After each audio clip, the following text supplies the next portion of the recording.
Et pour finir le chapitre, correction de l'exercice 14, une histoire d'axe à cheval.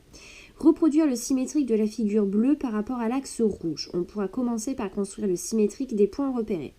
Alors cette figure, elle est un petit peu différente des figures qu'on a pu rencontrer précédemment dans le chapitre, puisque ici, l'axe de symétrie traverse la figure. Bon, en soi, ça ne va rien changer à la construction. On va procéder comme on l'a fait jusqu'à présent. Les points ici sont déjà repérés. On va construire le symétrique de chacun des points et on reproduira la figure à la fin. Il n'y a pas de méthode ici imposée dans la consigne, donc tu peux faire soit la construction à l'équerre, soit la construction au compas. C'est toi qui choisis. Moi, personnellement, je préfère le faire au compas, donc ici, je vais faire construction au compas.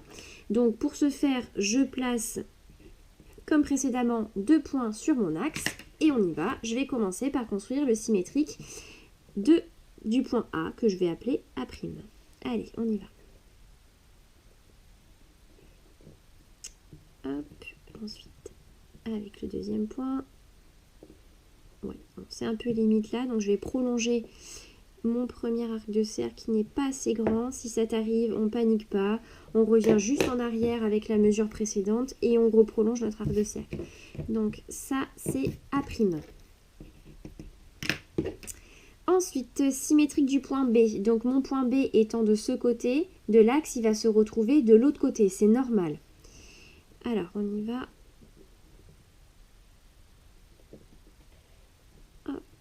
Et avec le deuxième point. Hop, c'est pareil, c'est un peu court, donc je reprolonge mon premier arc de cercle. Voilà. Allez, ça c'est B'. Ensuite, alors C, il est déjà sur l'axe, donc il va être son propre symétrique. Donc C, ce sera à la fois C', il va être exactement ici. Ensuite, D, on y va. Le symétrique de D. Donc, je prends toujours... Hop. Ensuite, l'écart avec l'autre point sur mon axe. Hop là. Bon, là, j'ai pas assez prolongé du tout. Voilà, c'est pas grave. On reprend l'écartement précédent et on y arrive quand même. D'.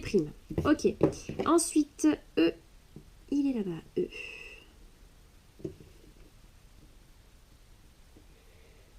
Hop. Avec l'autre point. Voilà, ça c'est E'. On continue avec F.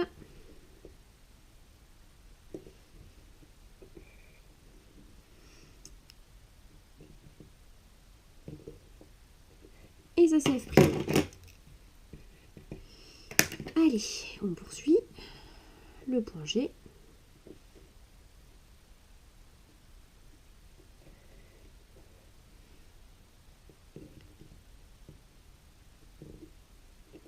Voilà.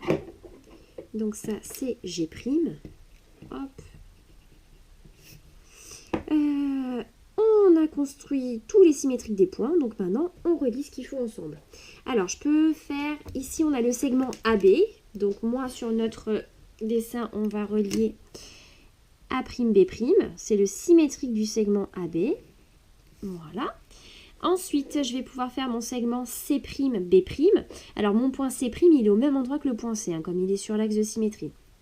Donc, je vais pouvoir faire CB'.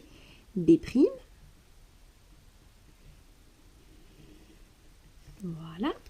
Alors, c'est important quand même d'avoir une idée à peu près de ce qu'on va obtenir une fois qu'on va plier sur cet axe-là.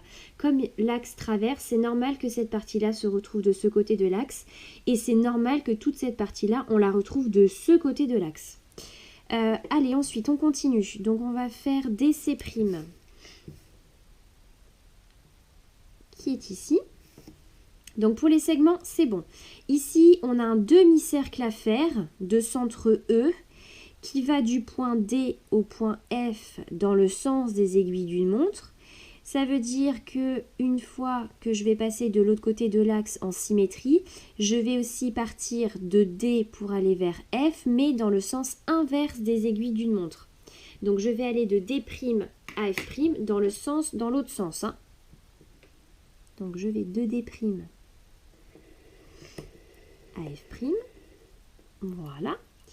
Ensuite, on a un deuxième ici demi-cercle à faire. Il est centré en G. Je vais donc du point A au point F dans le sens des aiguilles d'une montre. Donc de l'autre côté, je vais aller de A' vers F' dans le sens inverse des aiguilles d'une montre. Donc hop, de A' vers F' dans l'autre sens. De toute façon, si on a un doute, on observe la figure hein, et on retrouve directement dans quel sens on doit aller. Et voilà, la construction est terminée.